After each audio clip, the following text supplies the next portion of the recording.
Mga idol, ipagpapatuloy natin ang kwento ni Zaiyu. Ang pamagat ng manhwa na ito ay The Ultimate Game 100 Million Points would start a second life, para buhayin ang kanyang matalik na kaibigan. Sa mga hindi nakapanood nito ay panuurin mo na lang sa ating video.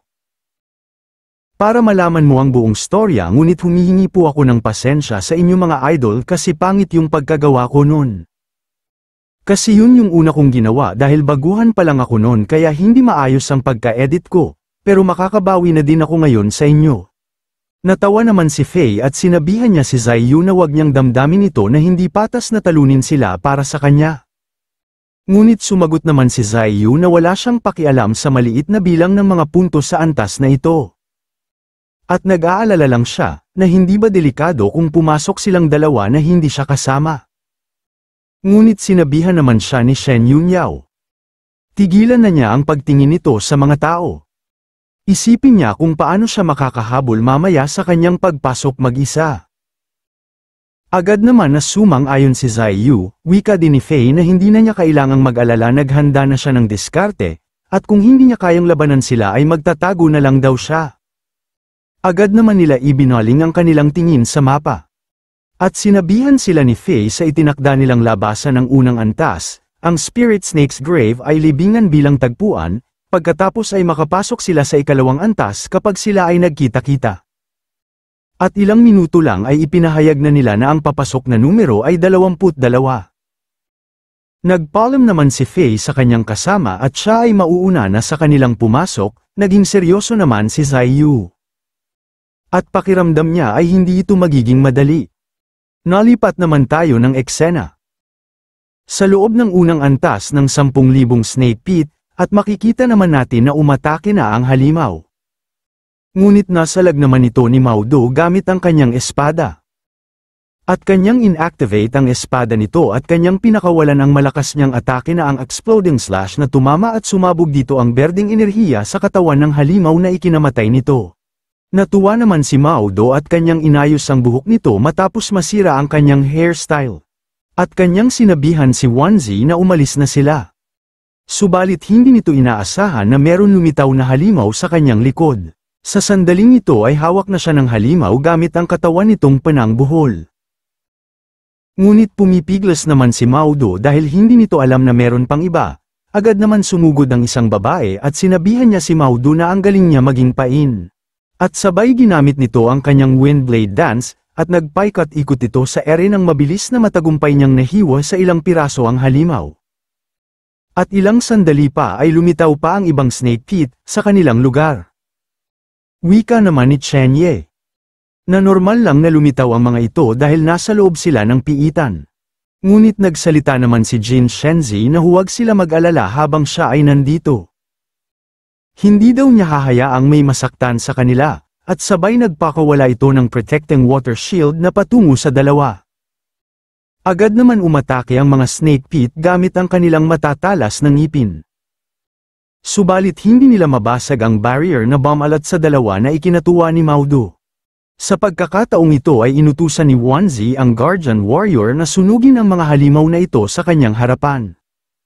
Agad naman nag-mode on annihilation ang Guardian Warrior at ito'y naghanda. At ginamit nito ang all power on at sabay pakawala nito ng ilang missile. Ilang sandali lamang ay tumama na rin ito sa mga halimaw na kanilang ikinasawi at nagkaroon ng malakas na pagsabog na umalingaw-ngaw sa kanilang lugar. Natuwa naman ang tatlo at sila'y nag-appear. Subalit sa kabilang banda, makikita na natin si Mao Do na umuusok ang katawan nito.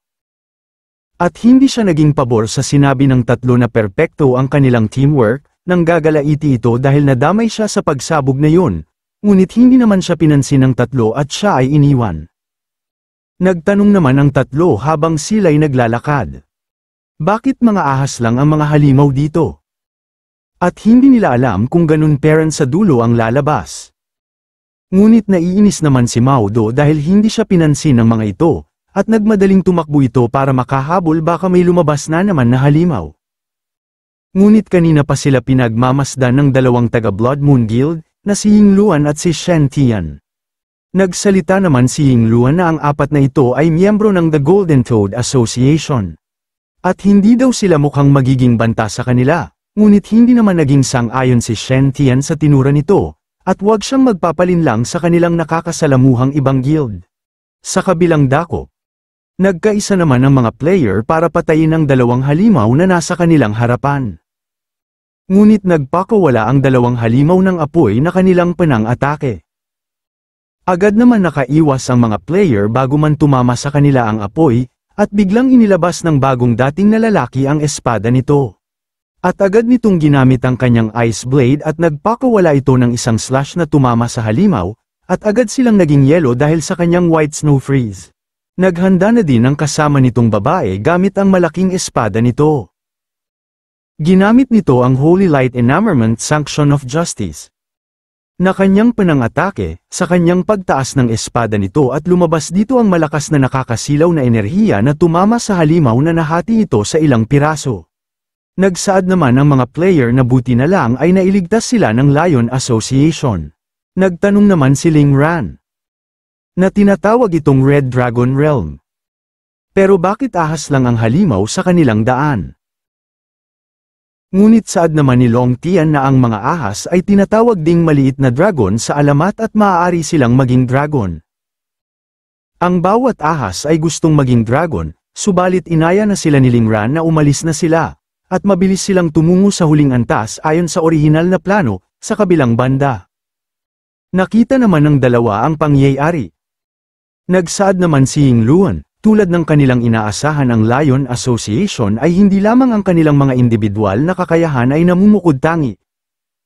Pero napakahusay ang coordinated ng teamwork nila. Sumagot naman si Shen Tian na baka ang Lion ang kalaban nila na mas dapat nilang alamin. Pero hindi sila ang target nila. Ngunit sinabihan naman siya ni Ying Luan na hindi sila. Maaaring may isang taong karapat-dapat na sabihin sa kanya ng kanilang president sa Blood Moon na pumunta ng personal. Sumang-ayon naman si Shen Tian. Natama siya. Nakahanda na siya. Ang gawain daw niya ay bantayan ang mga taong ito at para hindi sila makialam sa kanyang gagawin. Napakalakas ng taong yon, kailangan niyang maghanda ng buo para masigurado nitong kaya niya siyang mahuli. Sa kabilang dako, nakapasok na rin si Shen Yunyao habang ito'y naglalakad, ay iniisip nito ang sinabi sa kanya ni Fei na sundin ang direksyon na ito. Subalit wala siyang nakikitang tao. At biglang may tumulong laway sa kanyang balikat. Na agad naman niyang nakita ito. Biglang umatake ang ahas sa kanya at sa mabilis nitong galaw ay naiwasan niya ito. Umatake ulit ang ahas sa sandaling ito at agad naman na tumalon si Shen Yunyao para iwasan ito. Sa pagkakataong ito ay ginamit niya ang kanyang swallow backslash at ito'y nagpakawala ng isang slash na tumama sa ahas na ikinamatay nito. Materyal na nakuha, pulang makamandag na bucktooth, gaya ng inaasahan ni Shen Yunyao sa S-level na dungeon, kahit na ang maliliit na fries ay naghuhulog ng mataas na antas ng mga materyales. Subalit nakarinig naman ito ng ingay sa kanyang likod na agad niyang napansin ito. Agad itong lumapit at tinanong nito kung anong halimaw ang nakatago doon at sabay hinanda nito ng kanyang sandata. At kanyang pinakawalan ito, ngunit bago man tumama ang sandata nito ay bigla nanlaki na lang ang kanyang mata. Nung nagsalita ito, agad naman niyang inalis ang kanyang monster cloak. Natigilan naman si Shen Yunyao sa kanyang pag-atake dahil si Fei ito. Pinagpawisan na lang siya dahil sa muntik na niyang maampas sa ulo si Fei. Ngumiti naman si Fei. At sinabihan niya si Shen Yunyao na ito ang kanyang espesyal na balabal ng halimaw. Kasama nito hindi na niya kailangang mag-alala na muling atakihin ng mga halimaw, ngunit sinabihan naman siya ni Shen Yunyao na itago na niya ito dahil nakakadiri daw ito. Ngayon kailangan niya siyang sundan, naiintindihan ba niya ito? Sumang-ayon naman si Fei at pumunta na sila sa dulo ng level ng dungeon na ito.